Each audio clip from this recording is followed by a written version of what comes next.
5 ఎకరాలు మాగాణి 10 ఎకరాల మెట్ట జీడి మాడుతాట సంపాదించారా? లేదురా నేను చెప్తాను పోగొట్టుకున్నది. ఈసారి నా పందెం కొట్టకపోతే ఆకువిడి బిర్యానీకి పంపించేస్తాను. ఆటిని నిన్ను కూడా చేద్దావా? అబ్బా సిగ్గుపడుతున్నావు, నువ్వు తిన్నావు దానికి పెడుతున్నావా?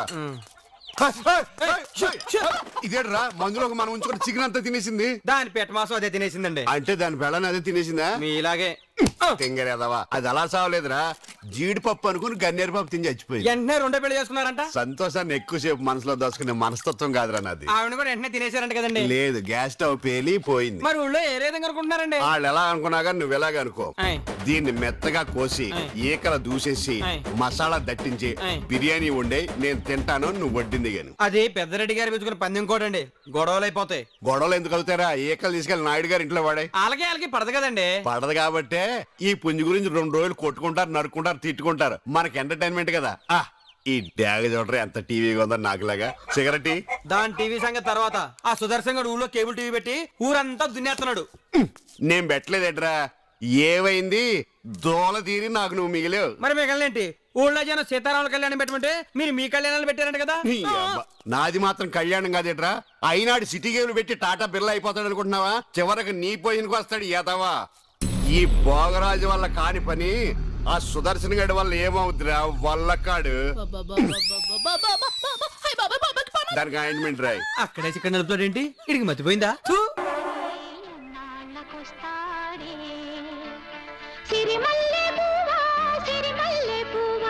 చిన్నారి చిలకమ్మ నావాడు ఎవరే, నా తోడు ఎవరే, ఎన్నాళ్ళకొస్తాడే సిరిమల్లె పువ్వా తెల్లారబోతుంటే నా కల్లోకి వస్తా.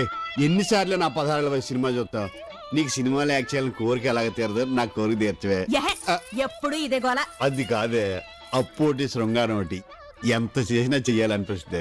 నీకు రేషన్ షాప్ లో వడ్డానం కొనిస్తానే నా బంగారం. బిల్డప్ చూసేగా పడిపోయాను. నీ బంగారం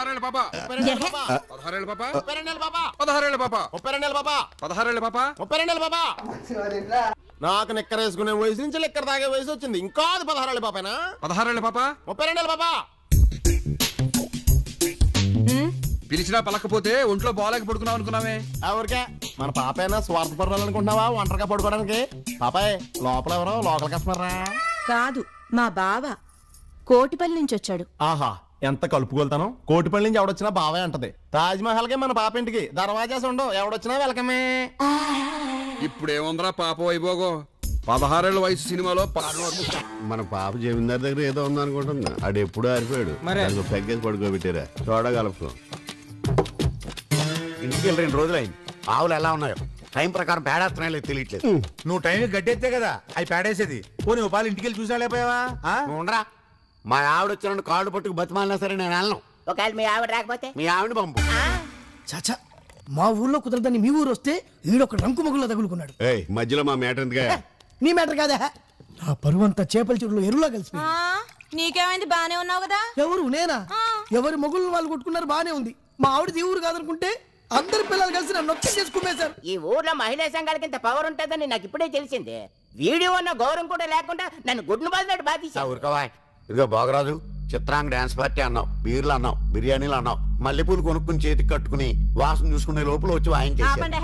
ఈ మాటలు చెప్పుకోవడానికి సిగ్గుగా లేదు? మీ పెళ్ళాలు కొడితే తిరిగి కొట్టలేకపోయారు, కనీసం ఆ సుదర్శన్ గారినైనా కొట్టారా? ముందు ఆడి సంగతి ఆలోచించండి. ఏం చేయాలన్నా ఆడికి ఊళ్ళో ఆడవాళ్ళ సపోర్ట్ వచ్చేసింది. అసలు ఆ చేసేదేదో ఆడు ఊళ్ళో కేబుల్ టీవీ పెట్టి నా టూరింగ్ డాన్స్ దెబ్బ కొట్టాడే, అప్పుడే దెబ్బ కొట్టేస్తుంది. ఇకపై ఏ కదంబ కార్యక్రమం పెట్టుకున్నాం అనుకున్నా ఆ సుదర్శన్ గారి కెమెరా తలుచుకుంటే భయం చేస్తున్నారా బాబు. ఇప్పుడు ఈ కేబుల్ టీవీ బాంబుతో పగల 11 అయినా రాత్రి 11 అయినా ఏ ఫ్లాష్ న్యూస్ చూడాల్సి వస్తుందని ఒళ్ళంతా చాట్లు పట్టిపోతున్నాయి.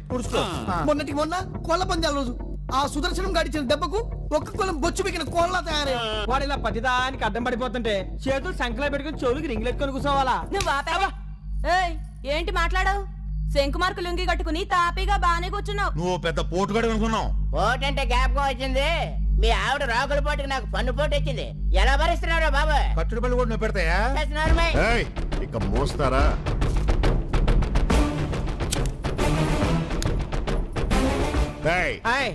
కాల్లో తుమ్మములు ఇరిగితే ఏం చేస్తావురా? నాకేసి కట్టుకుంటామండి. తూలకుంటా అంటుకుంటే పేడంటే రుద్దుకుంటామండి. పేడంటే జ్ఞాపకం వచ్చింది, మా ఆవులు పేడేసినాయో లేదో. ఏవయ్య ఆవు మాస్టర్, నీకు పాలు కన్నా పేడే ముఖ్యమా? మీ జాబులు ఆపి ముందు విషయం చెప్పా. అక్కడికే వస్తున్నాను. ఒరేయ్, పిల్ల ఏం చేస్తారా? పిల్ల ఏం చేస్తుంది? మడత మాత్రం ఎత్తే తొంగ. నేను మాట్లాడేది ఆ పిల్ల గురించి కాదు, పిల్లి గురించి. పిల్లని పెట్టి ఇల్లు మారద్దండి. అంతేకాదు, ఏంటండి మెల్లగా అడుగేసుకుంటూ వెళ్ళి తన పని తను పూర్తి చేసుకుంటుంది. మనం కూడా అదే చేయబోతున్నాం. ఈసారి మనం కొట్టే దెబ్బకి ఆ సుదర్శనం గాడి వెన్నుముక విరిగిపోవాలి. వీడియో నన్ను కూడా చూడకుండా వీడియో తీసాడు. ఇప్పుడు నా జాబ్కి రిస్క్ వచ్చేలాగుంది. సినిమా రీళ్ళని మెడగ చుట్టుకొని ఉరేసుకొని సావాలని ఉంది. చిన్నప్పటి నుంచి ఒళ్ళొంచలేదు, చదువుకుంటే బ్రెయిన్ అరిగిపోద్దని మా వాళ్ళు చదువు మానిపించేశారు. అట్లాంటిది ఆ సుదర్శన్ గాడి వల్ల బలపం పట్టి చేతులతో గుడిపం పట్టి నేను మాత్రం కాపురం చేస్తేనే ఒళ్ళలిసిపోద్దని మా ఆవిడ దూరంగా పెట్టి కాపురం చేయడం మానేశాను. బళ్ళో కన్నంలో చేతులెట్టి సుత్తముక్కాడటం మానలేదు కదా. సినిమాలో ట్రై చేసేటప్పుడు శ్రీదేవి చేసిన మోసం దేనికంటే బెటరు. పాపం పాప చూడండి, పైకి జారితేనే తీసుకోలేని పిల్ల, కాలు జారినప్పుడు కూడా ఎంత ఫీల్ అయి ఉండదు. పాప నడుము చూడండి రా, శ్రీదేవి ఓల్డ్ కట్అవుట్ లాగా ఎలా వంగిపోయిందో పాపం. సరే, ఈ బాధలు ఎట్టాగో ఓర్చుకుంటాం. మన బతుకేంటి, భవిష్యత్తు ఏంటి? ఎదవ సన్నాయి నూకులు నొక్కండి. మీలాంటి పెళ్ళం చాడి ఎదవలతో ప్లాన్ చేయబెట్టి నా బ్రెయిన్ పంక్చర్ అయింది. 16 పాప పద, మనం సెపరేట్ గా ప్రాజెక్ట్ రూమ్ లోకి వెళ్ళి థింక్ చేద్దాం. ఎక్కడికి ప్లాన్ చేసుకో. రేయ్,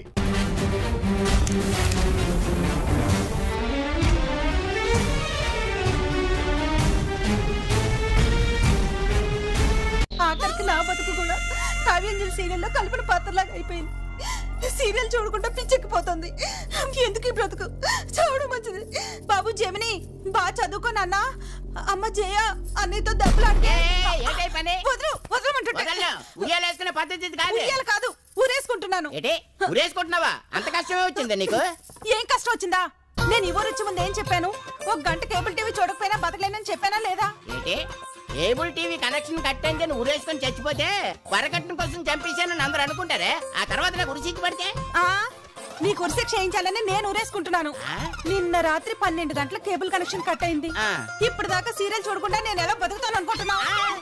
ఇన్ని సీరియల్స్ చూస్తున్నావు కదా, ఆ మాత్రం కష్టం భరించలేవా? నా వల్ల కాదు. నేనైనా చేస్తాను, లేదా నిన్నైనా చంపేస్తాను. వద్దు చూడు, ఈ హత్యలు ఆత్మహత్యలు సీరియల్స్ మన ఇంట్లో అస్సలొద్దు. ఇగో కేబుల్ కనెక్షన్ ఎందుకు కట్ అయిందో, సీరియల్స్ ఎందుకు ఆగిపోయో చిన్నగా సుదర్శన్ గారి దగ్గరికి వెళ్ళి తేల్చుకుందాం.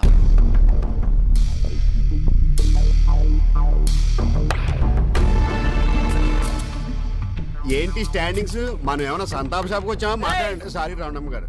ఎరా సుదర్శనం, కేబుల్ టీవీ లైన్ చెడిపోవడానికి వరదలు వచ్చినాయా, తుఫాన్లు వచ్చినాయా, సునామీ వచ్చిందా? నెల రోజులు మొగుళ్ళని చూడపోయినా బాధపడరు కానీ టీవీలు చూడకుండా మా ఆడవాళ్ళు ఉండలేరా? మా గొడవ బోర్ కొట్టి చేస్తుంటే వాళ్ళు మాత్రం ఏం చేస్తారో టీవీలు తెచ్చిసేపోక. మీ ఇంట్లో కూడా ఎక్కడ నేను అర్ధరాత్రి టీవీలో బొమ్మ ఆగిపోతే మా ఆవిడ ఊరేసుకోపోయింది. అది చచ్చింది అనుకోండి, నాకు దిక్కెవరో చెప్పండి. మీ ఆవిడ పోయిన తర్వాత ఎత్తుకోవచ్చు కానీ ముందు ఈ సమస్య తేల్చాల్సింది మనం కాదు. వాడు కేబుల్ టీవీలు ఇచ్చిన లైవ్ ప్రోగ్రామ్ చూసి మొగుళ్ళని కూడా చూడకుండా చితక్కొట్టేశారు కదా మీ పతివ్రతలు. అబ్బా నువ్వు కాదులే, నీ వీక్నెస్ చూసే వేలకు వేలు డిపాజిట్లుగా డబ్బులు తీసుకుని ఇప్పుడు ఇన్సూరెన్స్ కోసం కేబుల్ టీవీని డ్యామేజ్ చేశాడు. అడగని చూస్తారే. ఏంటి సుదర్శనం, డబ్బుల కోసం ఇంత డ్రామా ఆడావా? ఇప్పుడు ఆఫీస్ మూసేయటం కాదు, మమ్మల్ని ఎందుకు మోసం చేసావా చెప్పు. ఇంతమంది ఆడోళ్ళు నీ ఆఫీస్కి వచ్చి అడుగుతుంటే సిగ్నల్ లేని టీవీలో మాట్లాడవేంటి? ఏంటి సుదర్శనం, కేబుల్ టీవీ కనెక్షన్ ఎందుకు కట్ చేసావు చెప్పు. జువ్వలపాలెం కేబుల్ టీవీ ప్రేక్షకులకు నమస్కారం. తిట్టడం మీ హక్కు, తిట్టించుకోవడం మా బాధ్యత. మీ ఆడాళ్ళ ఆశీర్వాదమే మా కేబుల్ టీవీకి శ్రీరామ రక్ష. అదే మీ మొగుళ్ళకి పెద్ద శిక్ష. ఇంతకాలం మనూరు ఆడవాళ్ళకి ఎన్నో రకాల ప్రోగ్రాం చూపించాం, ఆలరించాం, మురిపించాం. ఇప్పుడు ఒక సస్పెన్స్ ఎపిసోడ్ చూపించి మీ మనసులు గెలుచుకోబోతున్నాం. 11 గంటలకు మా ప్రసారం ప్రారంభం. తిలకించండి. అప్పుడు దాకా మేము వెయిట్ చేయాలా? 11 అవటానికి 1 నిమిషం టైం ఉంది. ఏ ఆగలేవా? జోడిచ్చి గోమద కొట్టేస్తాను రే, వెయిట్ చేయి.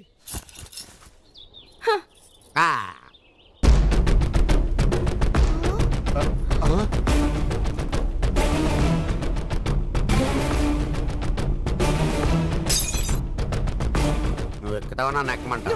సరే ఎక్కుతాను కానీ పట్టుకో, నన్ను కాదు నిచ్చిన. ఎక్కువ నిచ్చిన కూడా ఎక్కలేడు. అడేది ఎక్కలేడు.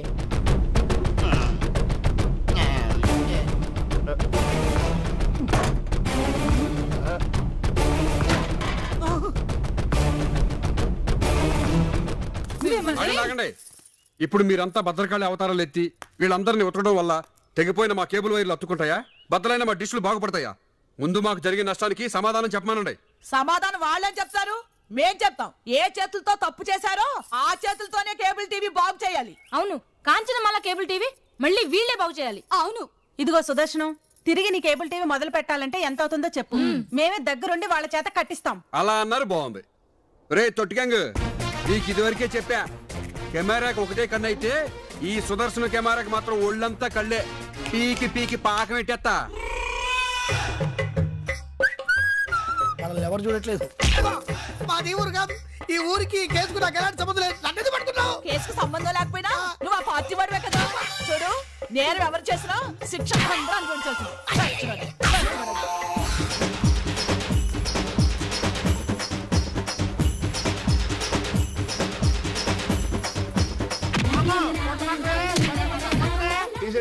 పట్టుకోండి. బేకట్నికి జనం మెండగట్టే తాళ. సారీ రావణం గారు. వీడియో గారు పట్టుకోండి. పట్టుకున్నాడు. ఇక నీకు ఇప్పుడే చెప్తున్నాడు, లోపల ఎక్కడైనా సరే పని చేయించు, బయట మాత్రం నా చేత పని చేయించుకో. వీడియోనే పరుగు పోతుంది.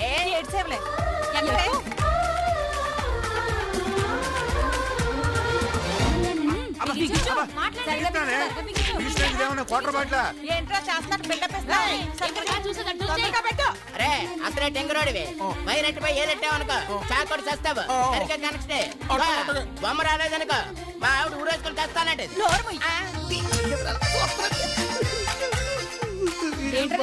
తొందరగా తప్పు అవుతుందాగా.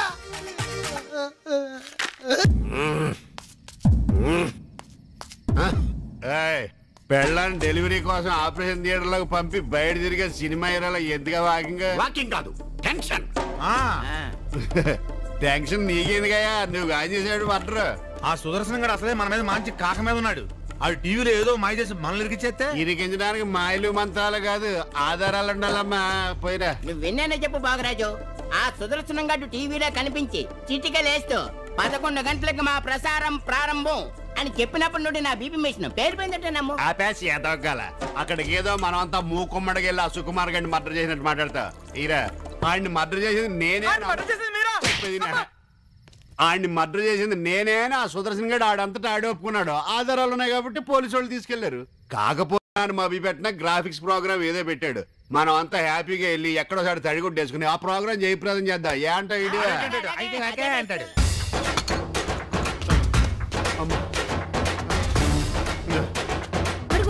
చిగులూరు వెంకయ్య గారు మండవలో ఉన్నాడు.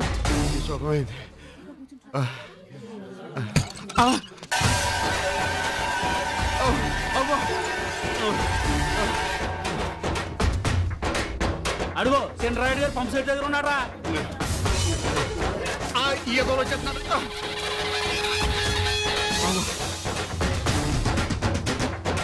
అడుగడుగు సచ్చినాడు. గంజరు నూతుగాడు దాపుతున్నాడు. ఎంత గట్టి పరిగెడుతున్నారు.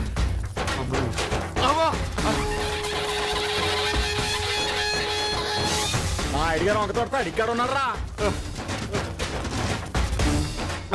పాప పాప తలుపు తీవే. పాప పాప ఏంటి తీవే, తలుపు తీవే. జైల్లో మన ఇద్దరు కలిపో సెల్లెవరు గాని వెళ్ళి పని చూసుకో. ఎల్లహే తొందరగా రా పాపా. వస్తున్నాను బావా. అడ్డమైన వాళ్ళు నా ఇంటికే. అప్పుడే సెట్ అయిపోయింది ఇది. బావో ఏదో ఒక్కడన్నా కనపడ్డేటి. మంచోడికి మంచి రోజులు కావి. ఏదో నాకు సపోర్ట్ చేయట్లేదు. నేను ఊరిని బాగు చేసి అనుకుంటే ఈడలో చేద్దాం.